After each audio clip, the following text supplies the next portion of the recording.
Matthew Walker and Noor Aina Rahman looked like the perfect couple, an American software engineer and a Malaysian graduate student, building a life filled with love, laughter, and home-cooked meals. But behind closed doors, their story wasn't a romantic dream. It was a deadly illusion. When Aina vanished without a trace, the truth unraveled fast. Her husband wasn't just hiding lies, he was hiding a secret worth killing for. From the outside, Matthew Walker and Noor Aina Rahman seemed to have the kind of relationship people envied. They met at a university charity event in Boulder, Colorado. Aina, a soft-spoken and ambitious Malaysian graduate student, was pursuing a degree in nutrition science. Matthew, a well-dressed and seemingly well-adjusted software engineer, was volunteering at the event on behalf of his company. Their connection was instant. Over shared coffee, late-night study sessions, and weekend hikes in the Rockies, their relationship quickly evolved. Within 10 months, they were married in a small ceremony at a mountain chapel. The wedding was modest, attended by a few of Matthew's co-workers and 2 of Aina's university friends. Her family in Malaysia couldn't travel, but they watched via live stream, beaming with pride as Aina smiled in her white lace dress. After the wedding, she moved into Matthew's 2-story home in a quiet Denver suburb. The house had a tidy garden, a cozy interior, and what appeared to be everything a young couple could want. At first, life was peaceful. Aina started a blog called Spice and Soul, where she posted Malaysian recipes, cooking tips, and occasional videos featuring Matthew taste testing her food. Her bubbly personality shone through her posts, which gained traction among followers curious about Southeast Asian cuisine. Matthew appeared supportive and affectionate in her videos, offering playful gestures and small compliments as the camera rolled. Online, the couple seemed happy, charming even. Aina's blog followers loved seeing an interracial, cross-cultural couple living what looked like the American dream. Aina often wrote about how grateful she was to have found love in a foreign country, and how excited she was to blend both their cultures into their daily life. But behind the curated photos and friendly posts, subtle shifts began to take place. Her closest friends noticed first. Aina, once quick to reply to texts and always up for a spontaneous dinner, started becoming harder to reach. She frequently canceled plans last minute and stopped attending campus events. When asked, she blamed it on being busy with housework or catching up on blog content. Yet her blog, once updated every few days, began going silent for weeks at a time. She also started looking different. Once lively and expressive, Aina appeared quieter, more reserved. Her smile in photos no longer reached her eyes. A friend who visited her at home described the atmosphere as cold, like walking into a place where someone's afraid to speak. But there were no signs of physical abuse, and Aina never spoke negatively about Matthew. Instead, she seemed defensive of him, even when no one asked. "He's been stressed with work," she would say. "He's not always like this." These offhand comments hinted at tension, but they were quickly brushed aside. People assumed it was just the growing pains of marriage. In private, Aina's search history had begun changing too. She had started looking up phrases like gaslighting in marriage and controlling behavior in relationships. Still, nothing she found ever made it into her conversations with friends or family. She kept her concerns to herself, perhaps unsure of how much was real and how much was just cultural adjustment or homesickness. One day she posted a photo of her backyard herb garden on her blog. The caption read, "Trying to find peace in little things." It was her last public post. In the following days, her friends tried to reach her. Calls went unanswered, messages were left on read. Her parents in Malaysia grew increasingly worried when she missed her regular Sunday video call. By the end of that week, even her university advisor had tried emailing her with no reply. The silence felt sudden, but in hindsight, the signs had been building for months. What looked like a picture-perfect life was slowly falling apart, and no one knew that behind the smiles and food photos, Ina was keeping a dangerous secret that would soon come to light. The first signs that something was truly wrong came quietly, through absence rather than alarm. Nur Ina Rahman missed her weekly video call with her parents in Kuala Lumpur. It wasn't unusual for her to be a few minutes late or to reschedule if something came up. But this time she didn't send any messages at all. Her parents waited for over an hour before ending the call, assuming she might be busy or had simply forgotten. When they still hadn't heard from her by the following evening, her sister tried calling her cell phone. The line went straight to voicemail. Over the next 3 days, multiple calls and texts from family and friends went unanswered. Ina's social media accounts went silent. There were no new posts on her food blog, no photos on Instagram, no replies to comments from her followers. Concern quickly turned into fear. Her sister, who had always been close with her, contacted the local police in Colorado to file a missing person report. Matthew Walker told officers that Ina had left after an argument. According to him, she had packed a small bag and said she was going back to Malaysia. He claimed she didn't want him to contact her. To make his story more convincing, he even pointed to an email he said she had sent him saying she needed space. But when investigators asked to see her flight details, he said he didn't know them.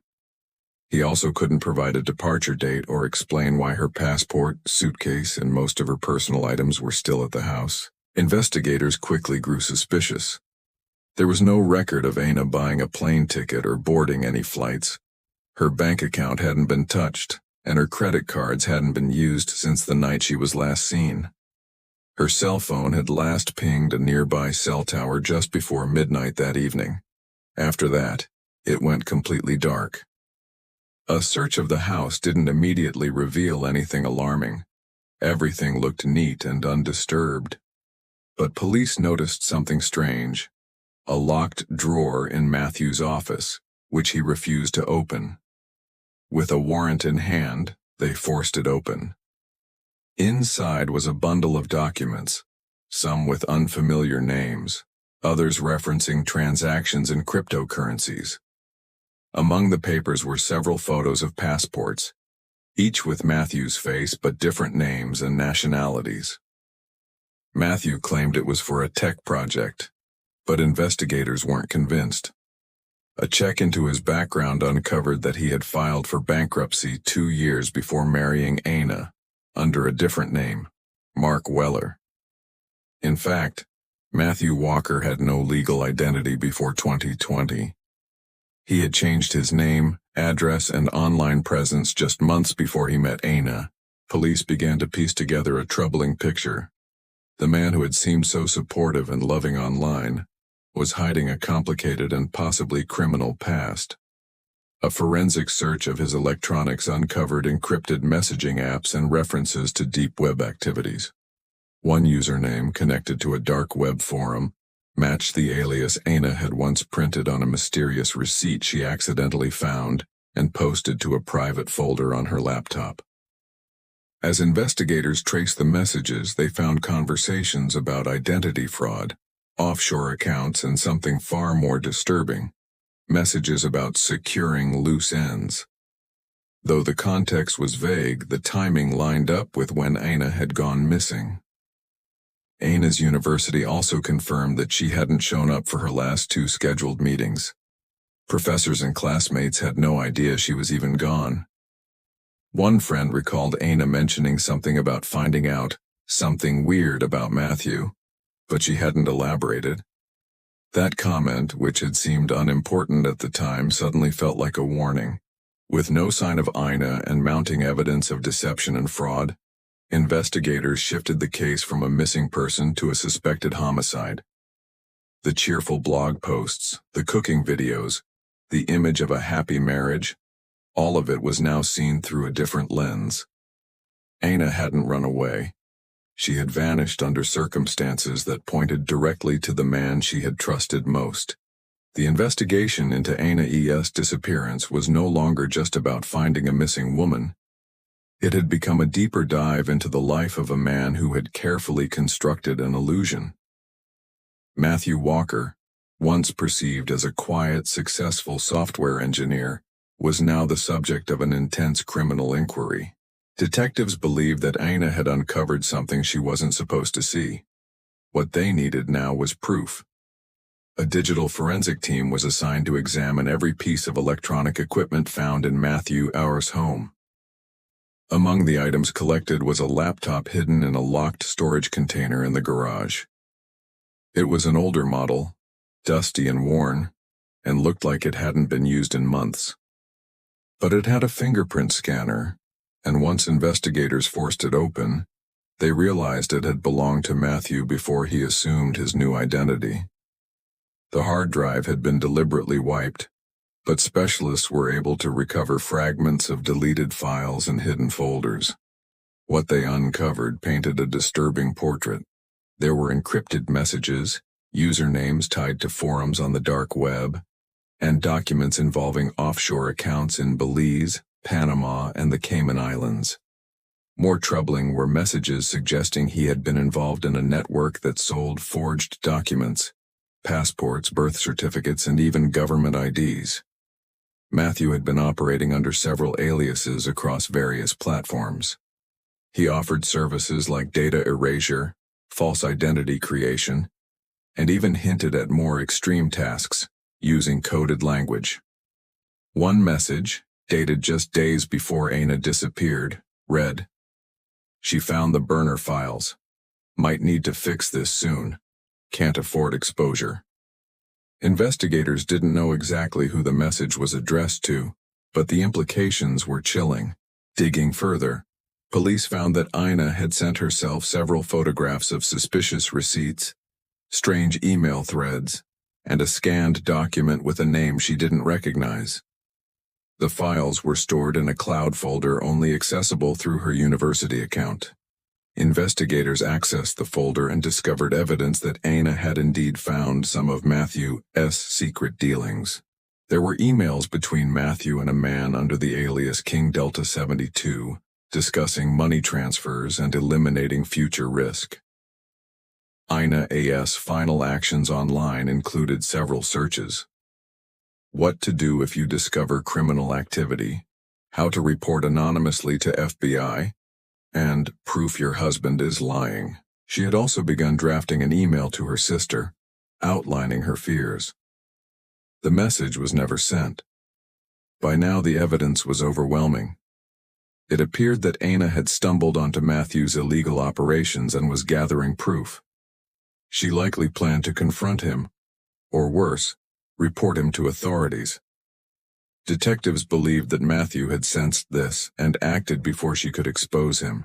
His story about her flying to Malaysia was not only false, it was constructed to buy time. He had hoped that with no family nearby, no body found, and no obvious signs of struggle, people might assume Aina left on her own. But the more investigators uncovered, the clearer it became. Matthew's web of lies was unraveling. They began cross-referencing his known usernames with reports from other jurisdictions. To their shock, some matched ongoing fraud cases in New York, Texas, and even Singapore. The man Aina married had been under multiple investigations, but had slipped through each time by changing names and locations. The forensic team also found backup data showing he had recently transferred large sums of money to a crypto wallet registered offshore.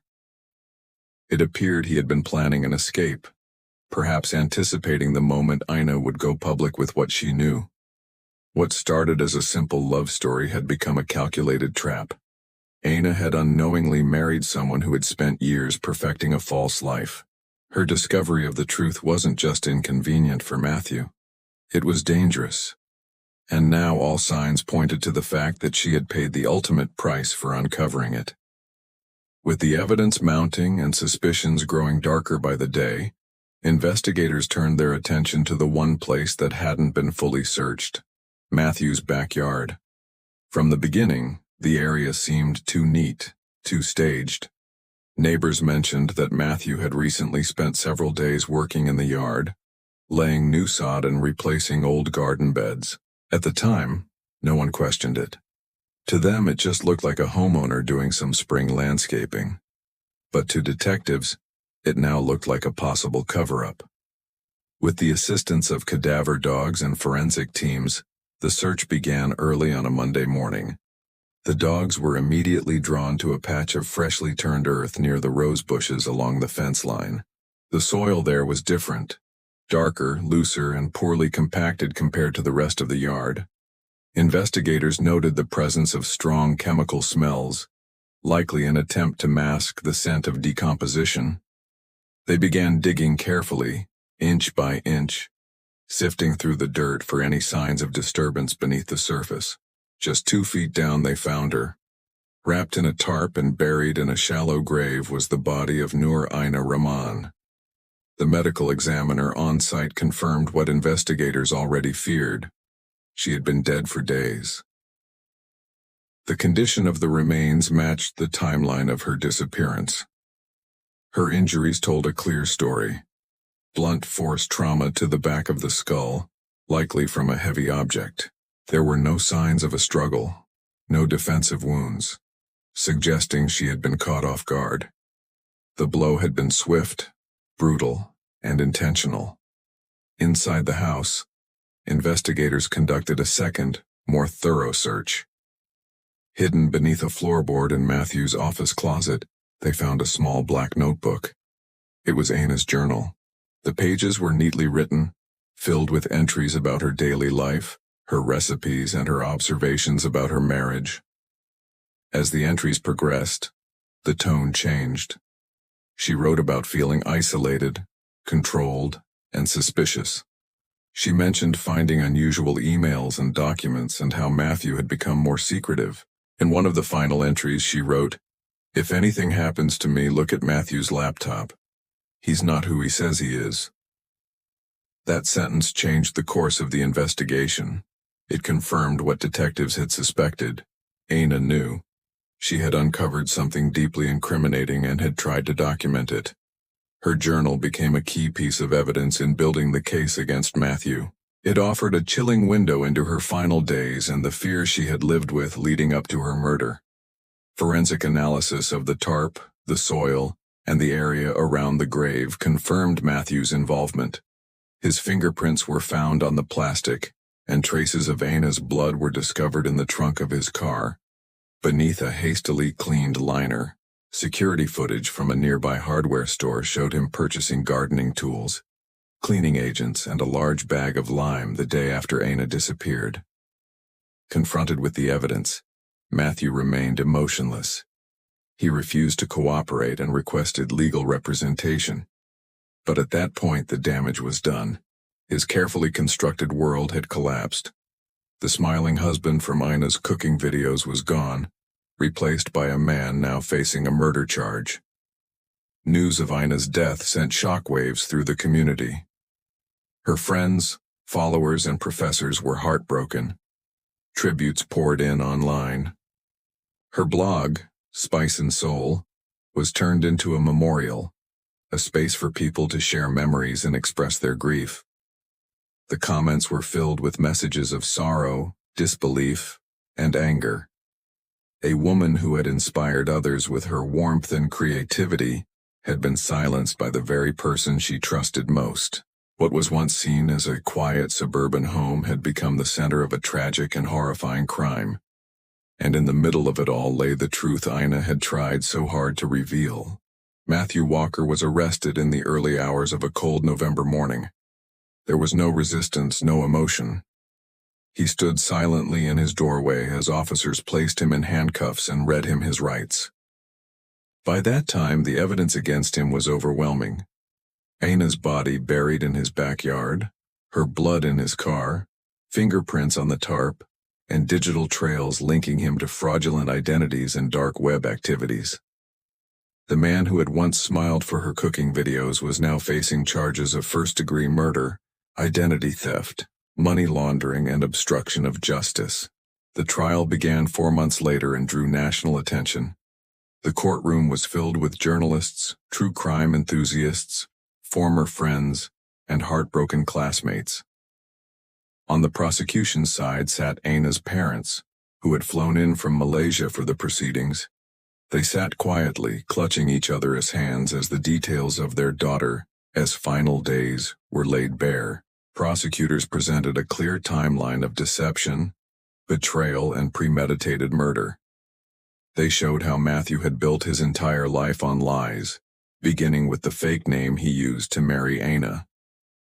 They explained how he ran fraudulent businesses through hidden online channels, using his skills as a former cybersecurity contractor to cover his tracks. When Aina found evidence of his operations, prosecutors argued, Matthew didn't panic, he calculated. She had become a threat to his secret life, and so he decided to silence her. Digital evidence was a key part of the case.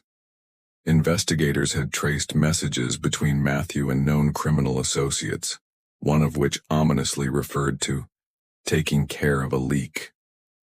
Aina's journal, recovered beneath the floorboard, was presented to the jury. Her final words served as a haunting warning, one that proved she was aware of the danger surrounding her. The defense struggled to create doubt. They suggested that Aina had mental health issues and that perhaps she had become paranoid or unstable, but there was no history to support that claim. In fact, Aina had been praised by professors and peers for her discipline, positivity, and determination. Her only mistake, it seemed, had been trusting the wrong person. Just when the prosecution was preparing to rest its case, a surprise witness came forward. A former associate of Matthew's who had gone into hiding years earlier.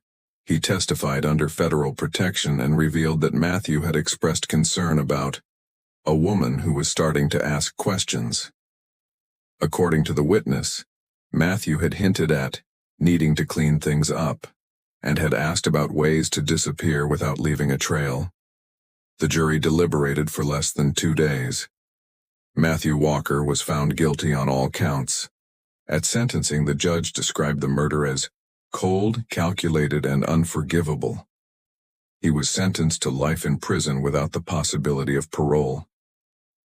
In the aftermath, Aina's body was cremated and flown back to Malaysia. Her hometown held a memorial ceremony attended by hundreds. Former classmates and professors held a vigil on campus, where candles were lit and prayers were offered. Her blog, Spice and Soul, remained online, now a tribute to her life, her love of food, and the quiet strength she had shown even in fear. Though justice had been served, the loss was permanent. Aina had come to the United States full of dreams and ambition. She had believed in love, in hard work, and in building a future across cultures. Instead, she uncovered a truth no one should have to face, a truth that cost her everything. Her story became a chilling reminder that sometimes the most dangerous secrets are the ones hidden in plain sight. And the people who seem the most loving may be the ones with the darkest intentions.